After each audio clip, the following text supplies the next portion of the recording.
Good afternoon, everyone. This is Jared Rand, and welcome to the Global Guided Meditation Call for Wednesday, December 20, 2023, a little after 3:15 p.m. Eastern. We're having a Time for Change call tonight. We're going to cover the true culprits of, let's put it this way, the invasion of this planet, tracing it from the beginning to now, and what actually has befallen the civilization and what is being done to eliminate that burden from the planet. As Osho stated, in a single moment, in one stroke, any of us can become enlightened. This is where we're going as a civilization. It isn't a, how do you put it, prowess or ego-generated or, look at us type thing. It is completely different from what this civilization has been programmed to believe. Absolutely, totally different. No longer the physical material, but the spiritual within is the discovery that eventually, whether it be this lifetime or the next, we will discover as human beings, so to speak, that we are enlightened beings. So it's a rediscovery. It's not something that you obtain it, you are it. So because of our amnesia, we rediscover this. So in a single moment, in one stroke, you can become enlightened. It is not a gradual process, because enlightenment is not something that we have to invent. It is something that we choose to discover about ourselves, the gods within these bodies. It is already there. It is not something that we have to manufacture. If we have to manufacture it, of course, it will take time, but it is already there. Close your eyes and see it there. Be silent and have a taste of it. Your very nature is what I call enlightenment. Enlightenment is not something alien outside of you. It is not somewhere else in time and space. It is you. It is our very core. And yet, many throughout the ages have tried to find it outside of themselves. You can't put it into words, enlightenment. You can't. It's just, well, explain to me what it is. There aren't words to describe it. Very few. There is a process or a feeling. It's called samadhi. Okay? Look it up and read about it if you want. But samadhi is the ultimate experience while we're in these bodies. Yet, if one has a samadhi, you could describe enlightenment by saying it is the continuous realization of the divine, universally interconnected, omnipotent, omniscient, omnipresent being we truly are. I know that's a mouthful, but it's you. When you experience a samadhi, it's really off the charts. Some people have experienced kundalini, right, where the God frequency energies go up the spine and then spread out, fill the entire body. It is a phenomenal natural high. It's the best you could possibly imagine feeling without any catalyst. It's just there.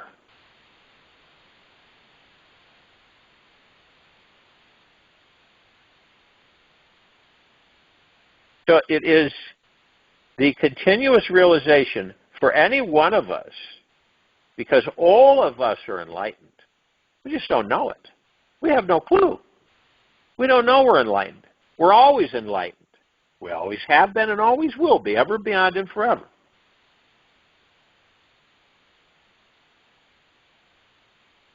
So can you imagine the continuous realization of the divine, universally interconnected, omnipotent, omniscient, omnipresent being you truly are?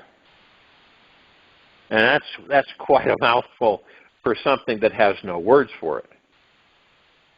Yet when we meditate on this thought and begin knowing it as the truth of who we are, an amazing enlightening experience begins downloading directly into our consciousness at the speed of light.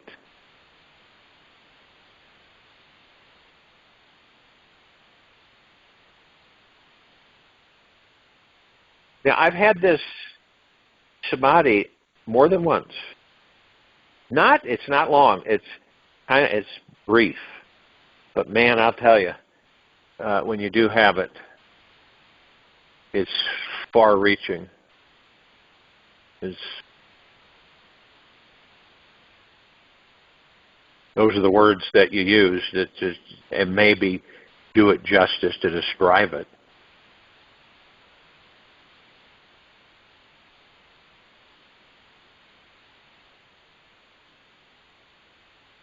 So it happens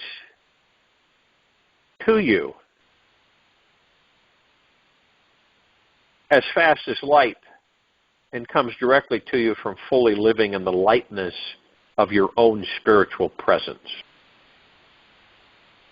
Although most people don't take the time to redirect their attention on their infinite spiritual nature.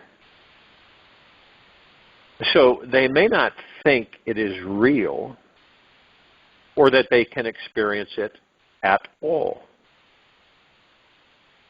That's a lot of people, too, that don't think it's real.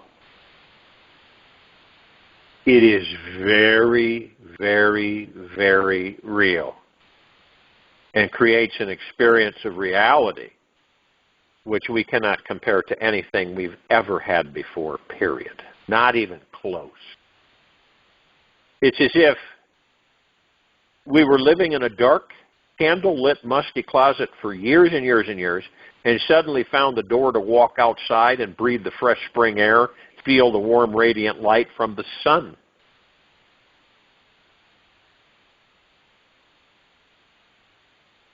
The experience of enlightening, it's not something you can measure with any scientific device. Not yet. Rather, it is the experience of the perpetual effulgence of our soul's radiant awareness. It is seeing this world only through pure awareness,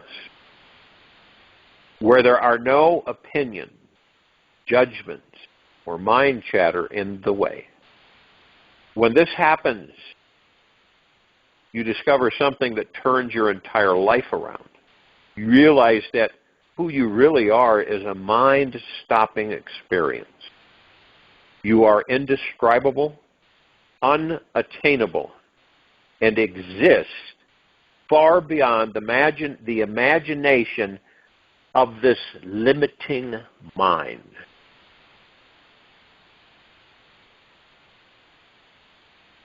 And it's like some people have said, well, I want to have it, I want to have the experience.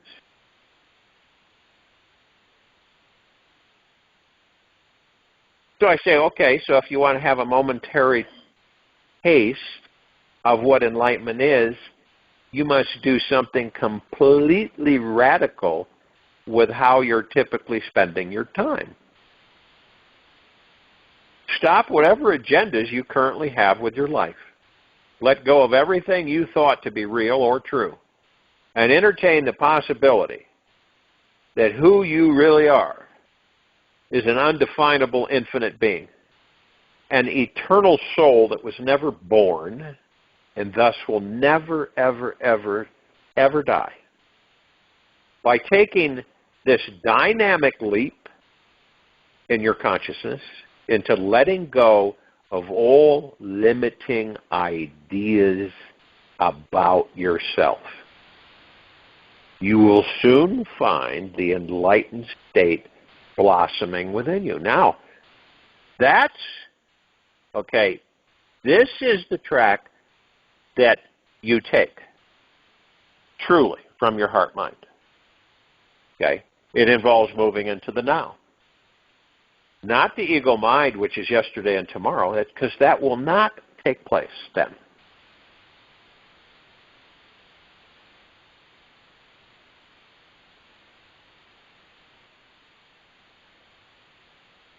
Don't let this idea that your personal problems and life issues are blocking you from enlightenment. Think of them like particles of sand between your toes. You know, depending on how you move through life, they'll either grind or massage your feet. If you ever stepped in sand and warm and, you know, you kind of put your feet in it, it feels really good. Your feet aren't wet, right? And you might get a little grains in between your toes that you kind of flick off, but it feels good, okay? And then other times, you know, when you get wet, and your feet are wet, you get the sand on them and it sticks, and it becomes irritating, so you wash it off.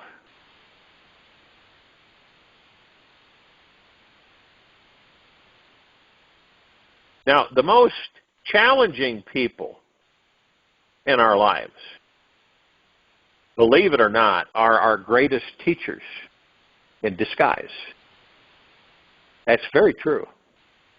Now, you wouldn't think that, would you? In most cases, you'd just look at a person, I'm getting out of here, I can't stand this person. But when you look at it from a childlike curiosity, and you view it from the perspective of saying, what are they teaching me? It's how you switch it, see? They're teaching you some things. But because of the ego mind that you're in, you're not listening.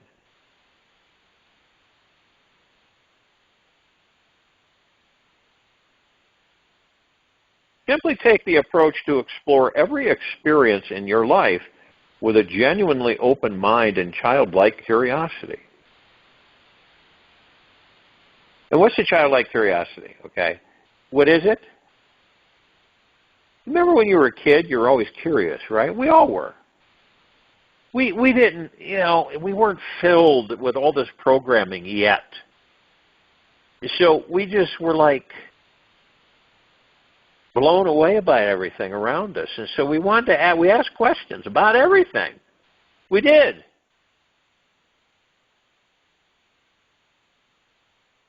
I wonder what it'd be like to be a horse. I wonder what it'd be like to be a dog or a cat. I wonder what it'd be like if you could eat the rainbow, what it would taste like. I mean, that's what we did as kids. That's what childlike curiosity means.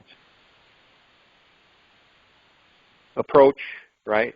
Simply take the approach to explore every experience in your life with a genuinely open mind and childlike curiosity.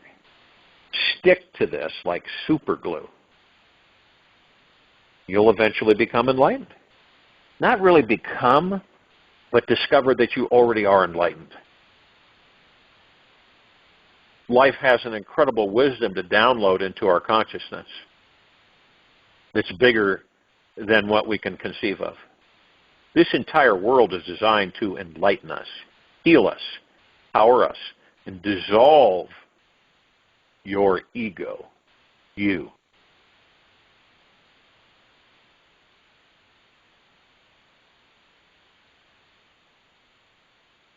The sun shines down, and its image reflects in 1,000 different pots filled with water. The reflections are many, but they are each reflecting the same sun similarly. When we come to know who we truly are, we will see ourselves in all people. Samachi. Now, many of us wonder, what does an enlightened being understand that other people don't? What makes them so different? You know what I mean? That's ego mind talking. What makes enlightened people so different?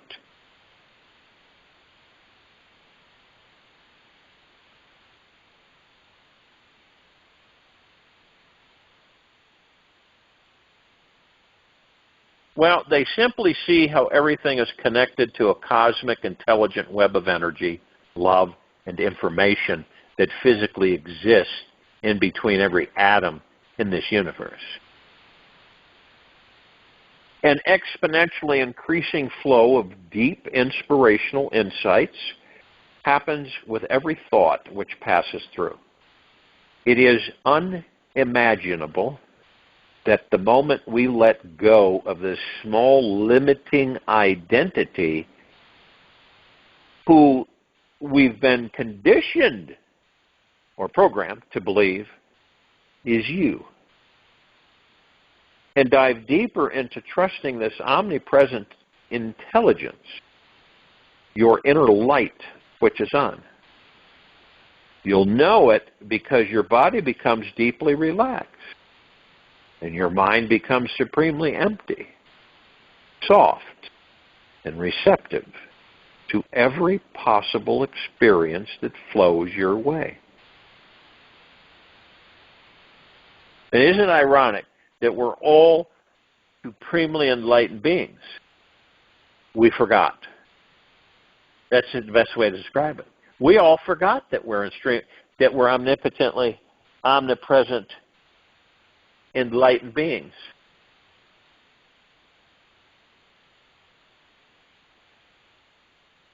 So we take a journey, okay, to rediscover, which is the journey towards enlightenment, is a constant celebration of this life. Living every moment with the recognition that we are intimately connected to a power that is so great, so intelligent and loving that we wouldn't trade it for all the diamonds, gold, and money on this planet. This living, breathing, highly conscious, intelligent energy is all powerful, and it is always flowing through us, through you.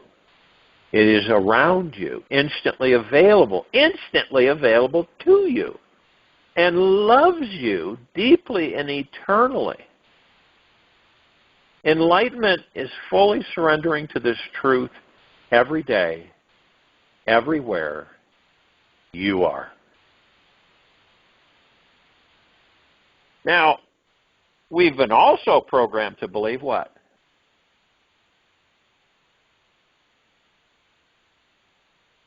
Well, that was an accident. That just, that happens sometimes. Nothing ever happens by accident in this enlightened universe. Nothing ever happens by accident. There are no coincidences in the enlightened being's understanding of life. Now, what I'm describing here, at one time we were aware and conscious of this. Imagine that. Okay? We were.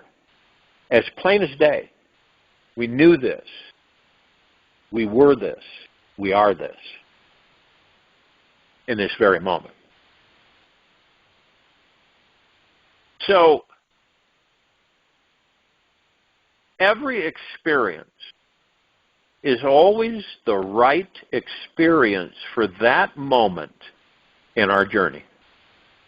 Life is the perfect teacher. How can an infinitely intelligent universe ever make a mistake? Every lesson our soul came here to learn is being provided for us through each breath and experience that we are given. Our spiritual path into rediscovering that we are supremely enlightened beings is our path home. this universe is constantly here guiding us, helping us to remember and reawaken the realization of our awesome, true, radiant self. Dramatically shift into a higher enlightened state.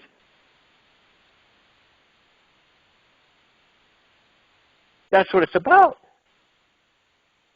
Now, I believe that everybody that comes to this meditation, and all the people on the planet that listen to it,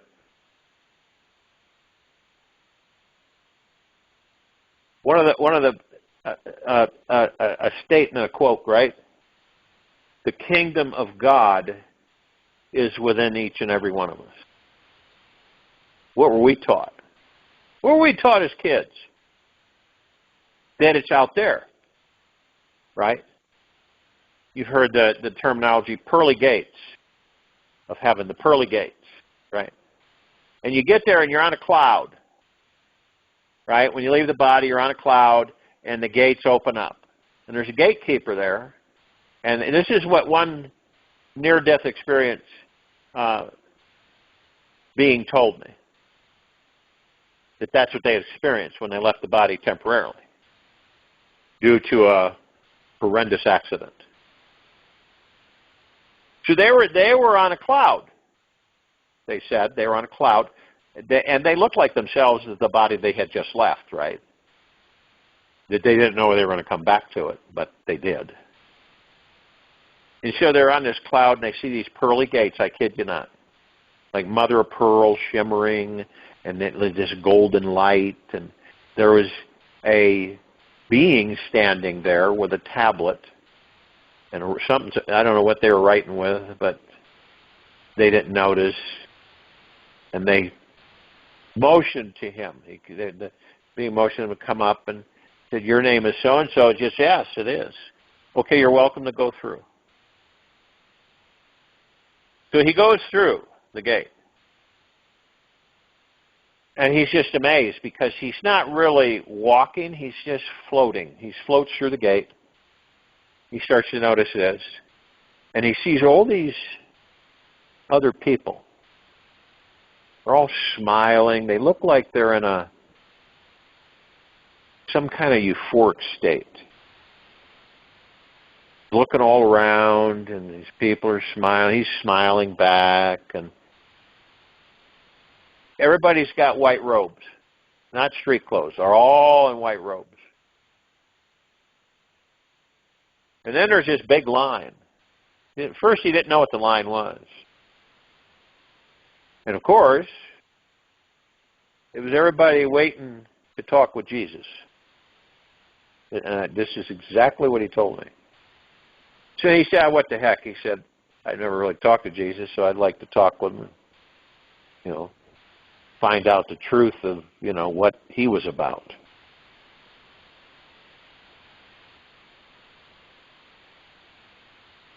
So he goes to Jesus. He sits down with Jesus when his, line empties and he's there.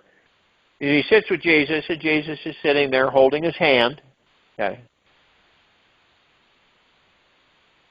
And the first thing Jesus said to him is that the kingdom of God is within you. You are the kingdom of God. And then this fellow said to him, he said, "How do you know that? How do you know I'm the kingdom of God?" That's what he said to him. And Jesus said, "Because we're all one."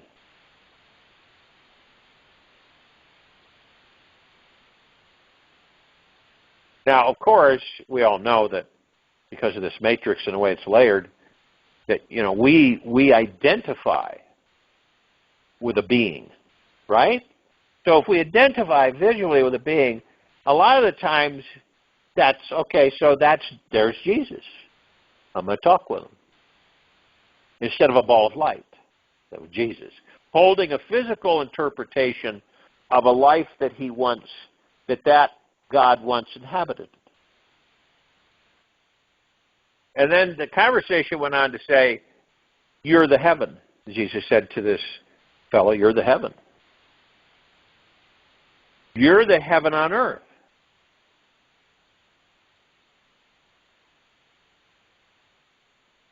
Now, it depends on what we have learned on the planet in physical form pretty much, okay? Because understand we have amnesia, so we just aren't, I'm sure all of you know this, but there's times when you say, geez, it'd be really nice if I could kind of take a look at some of my past lives to know where the heck I'm at here, all right?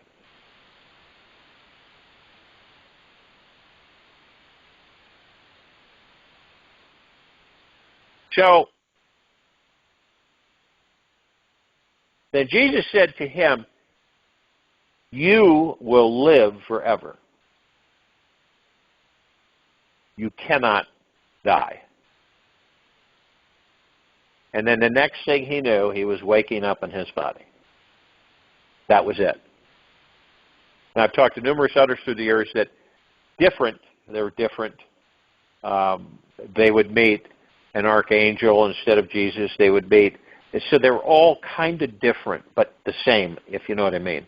There were certain things in their experiences that were different, but pretty much the path was the same with a couple of twisted turns here and there.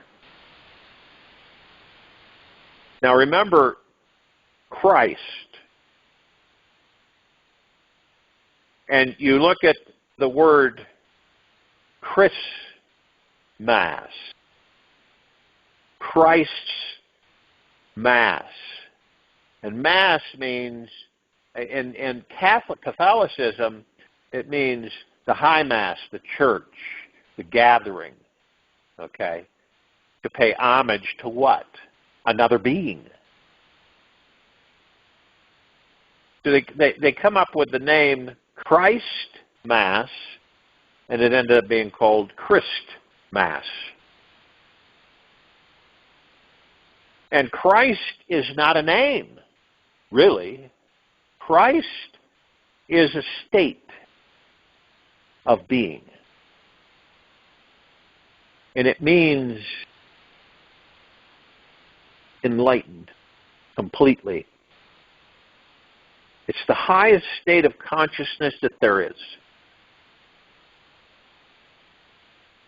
There's nothing more loving, accepting, insightful, appreciative, and jovial than this enlightened state of mind. Believe it or not, for all of us,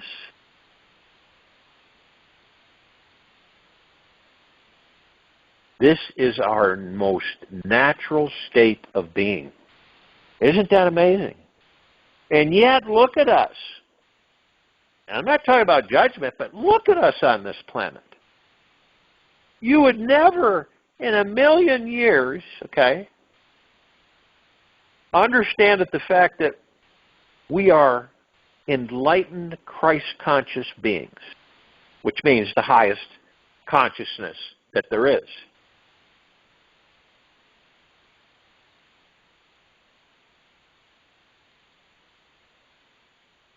When we choose to be at peace with ourselves over everything else in this universe, we naturally begin to connect with this deeply profound spiritual healing energy that resides at the core of our being.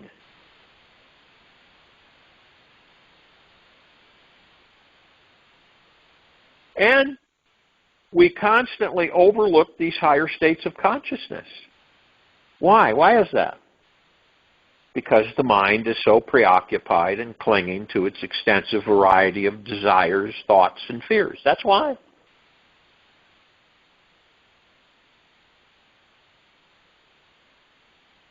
So in a nutshell, the mind becomes so busy that it forgets that a more enlightened experience of life is available to explore in each new moment. Many of us were all taught as children how powerful and important the mind is, right? And so we blindly followed the mind.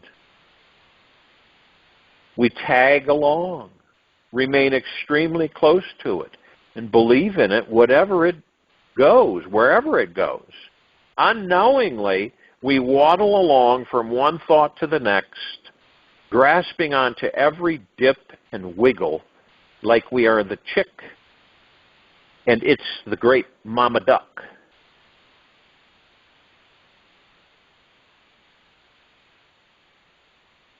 Now, some of us would, and eventually all of us will, but you may find that weeks, months, and years can pass by where you are consistently following the mind for 24 hours a day around without a break.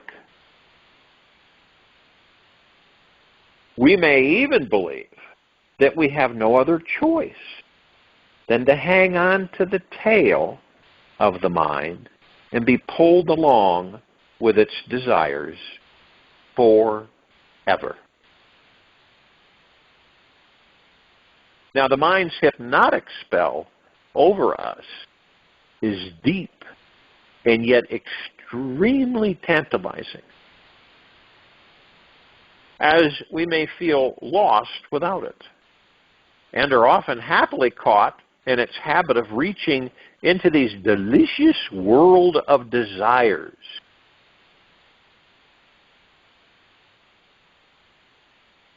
Sometimes it happens, in a rare moment or situation in this life, we suddenly stop following the mind.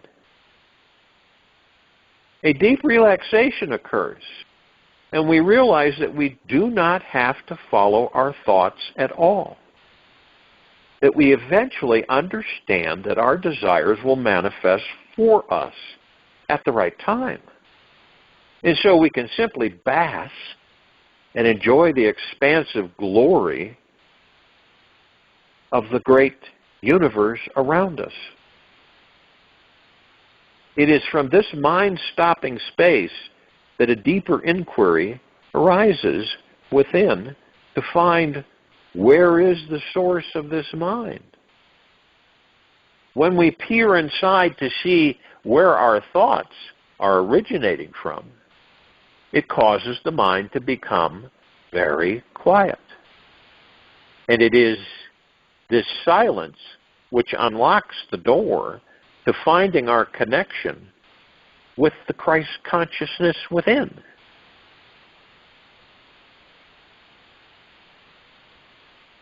The greatest magical moments of our lives manifest the moment we step back from our desiring, seeking, searching, needy mind.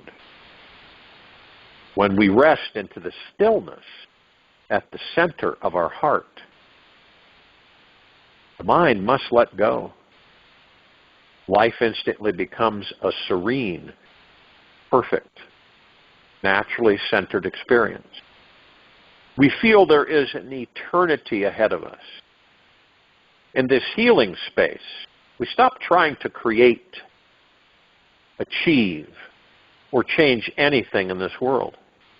It feels so good just resting here with existence, revealing our natural divinity while appreciating and accepting this entire universe as it is.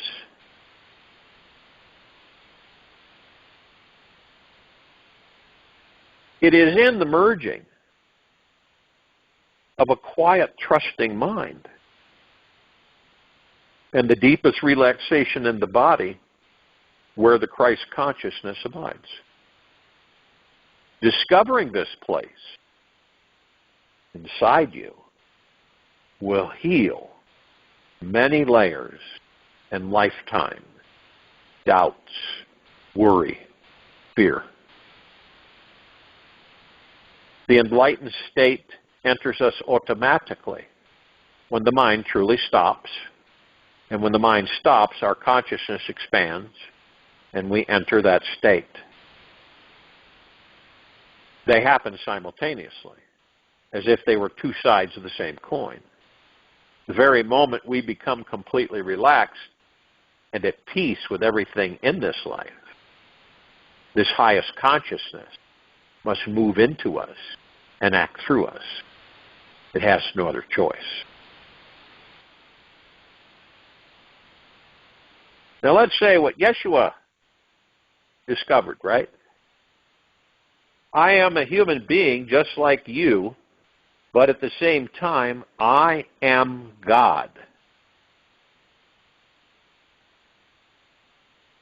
And that's the Gospel of St. Thomas.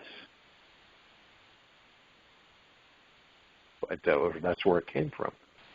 But that's a truth. Okay? You could be talking with someone, and eventually we will all experience this in New Earth. But you might say to whoever, I am a human being just like you, but I am, at the same time, I am God. And it won't be something like, cuckoo, crazy. It will be embraced.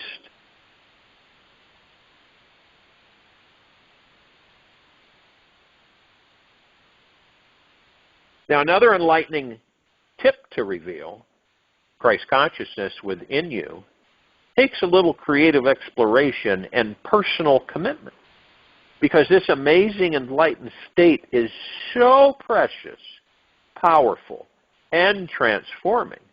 It resides in the place we would least expect it to be. Our Christ consciousness is not discovered through pushing to find the highest experiences or attempting to resist or avoid the lower experiences. It's not found from trying to only think positive thoughts, nor rejecting those fearful parts of ourselves that are not so positive about life.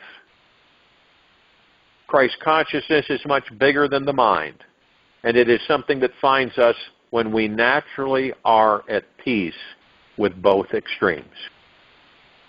When we are walking the middle path of life, that place which is free from any clinging to the higher and resisting the lower, a great feeling of freedom enters us.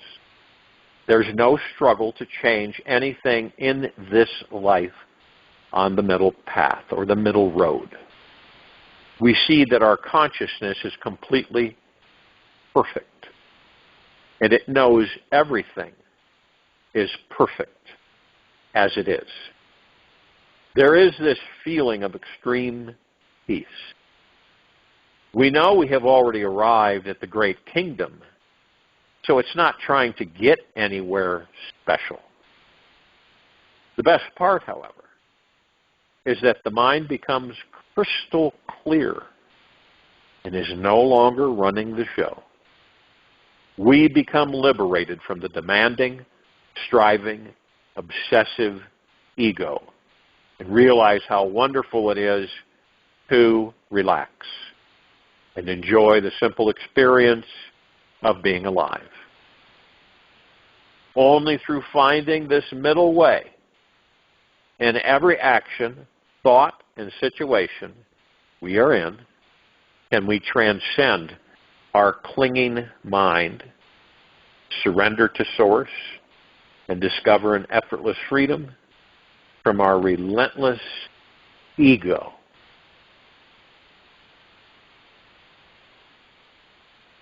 On the path of surrender, our highest consciousness becomes infused in everything that we do, because the mind is no longer pushing towards what it wants, nor trying to get away from what it doesn't want. We can actually relax in the experience of now. We suddenly find it very easy to let go of those typical issues which normally irritate and worry us, because we are so enthralled in amazing natural expanse of the divine universe flowing all around us.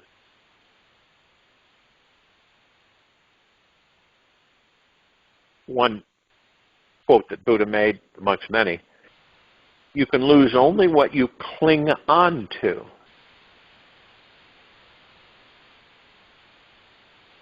It's important to know that this society around us has hypnotized everyone, mostly everyone, to believe it is quite normal to live in states of desire, struggle, and suffering. We need this and have to buy that in order to be happy. And without it, you cannot relax and just be content with life as it is. Humanity has gotten used to being needy, and this causes loads of suffering. The habit of resting and relaxing and stillness, acceptance of life as it is so cosmic, empowering, and transformative. We'll never go back to striving for anything again. It's crucial for us to be patient with ourselves, as this suffering habit is accepted by everyone.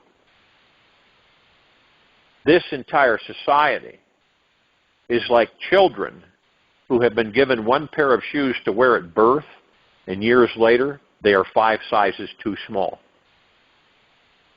We've all been wearing these tiny shoes for so many years that we have just accepted the experience that this life typically is small, tight, and confined.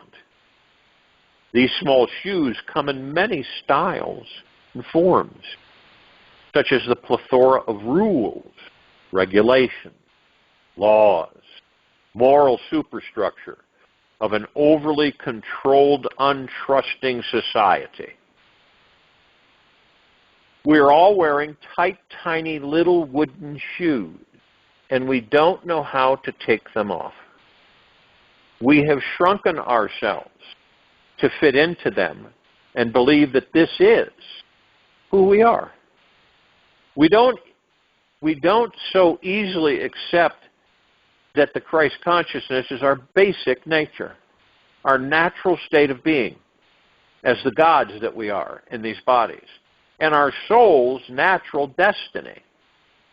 Everyone is blindly following around the ego-driven mind, so we should do what is normal. Otherwise, we won't fit in and find happiness. What everyone really should be doing first thing every morning is break free from this mass societal hypnosis. Realize the Christ consciousness is our very nature. It isn't a person, remember. Okay? This isn't a person. When we stop running to catch up with the other rats and sit and realize that finding an enlightened way of seeing this life is the most important thing we can do with our time. We start striving a new life. We start living a new life that is constantly bubbling up joy, creativity, love, and energy within us. After a few days of this, we will find suffering has stopped showing up on our radar. Explore what it's like to feel these tiny shoes. You continue tolerating and ignoring them. It's like tossing a fat bucket of mud splattered all over your windshield, learning how to just deal with it. Now, as the analogy, do you honestly think you should continue trying to see the road ahead through the little half-clear spot in the bottom corner of your windshield and keep driving even faster? The ego is too stubborn and addicted to old habits and would never think to pull over, stop the car, get out, and completely wash the entire thing off. Pay attention to the stillness, the silence more often. There will come a day when you will experience the ego is not really running this show. This inner silence is what enlightenment is all about. Washing everything off, cleaning ourselves from the mind muck and incessant chatter that's constantly squeezing us and compressing our life. When we are with people, do not try to fit into the smaller pair of shoes so others feel more comfortable with the bigger ones. This society will never be satisfied with who we truly are. It's just not comfortable allowing everyone's Christ consciousness to move freely about until everybody becomes this awakened being. Then there will be absolute trust of the individual and no need for controlling rules and regulations.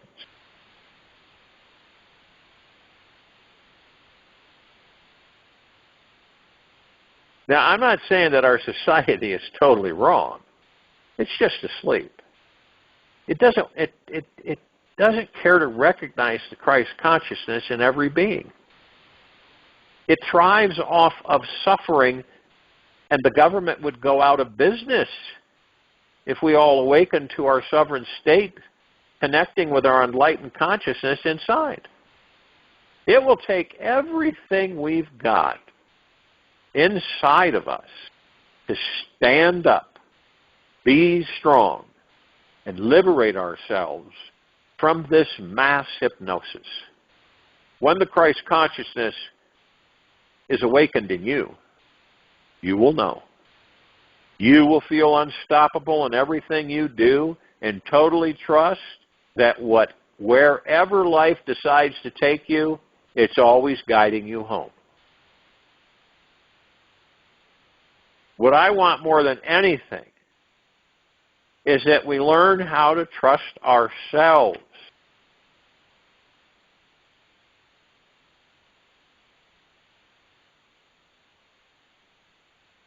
Now, in the event you've been driving for years with this massive mud cake on the windshield of your mind, a deep cleaning and brainwashing may be needed.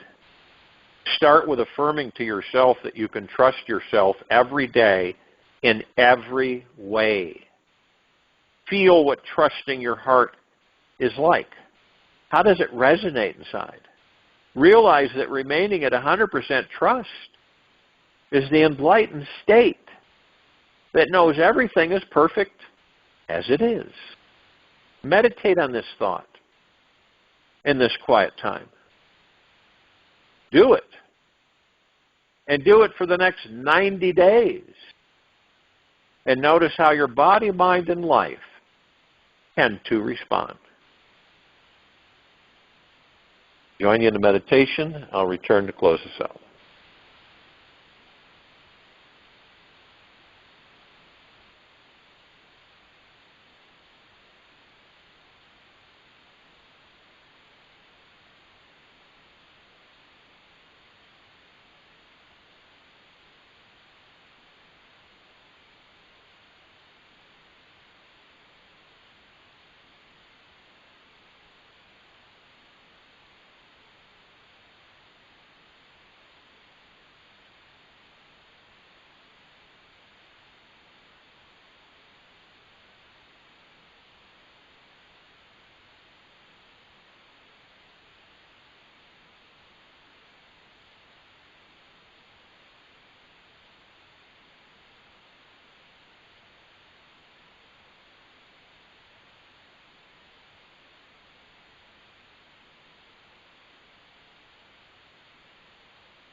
Take an easy and slow breath in through the nose.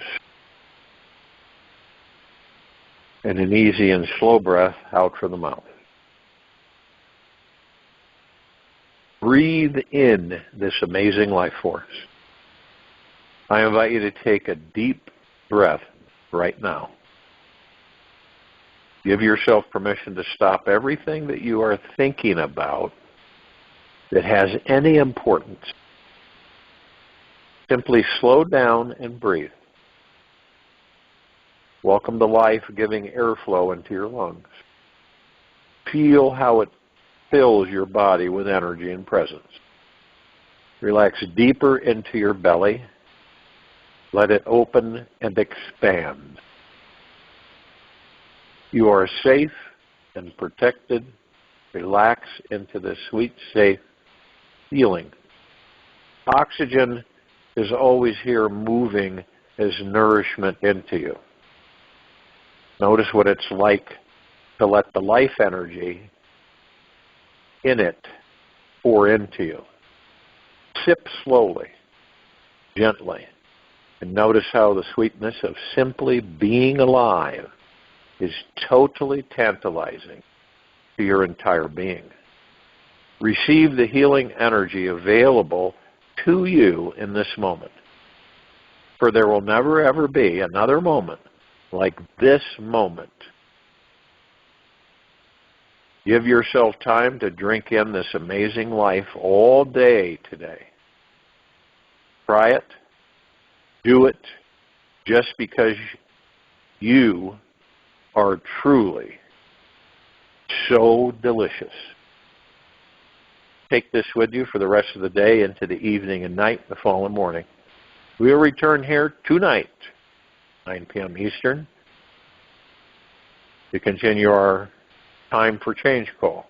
And Thursday, December 2-1, 2023, to continue our Global Guided Meditation call. Be gentle, kind, generous, and humble with yourself at all times. Be in the highest of the highest high, deepest of the deepest deepest, purest of the purest purest. Eternal gratitude at all times, no matter what's going on within you or outside of you.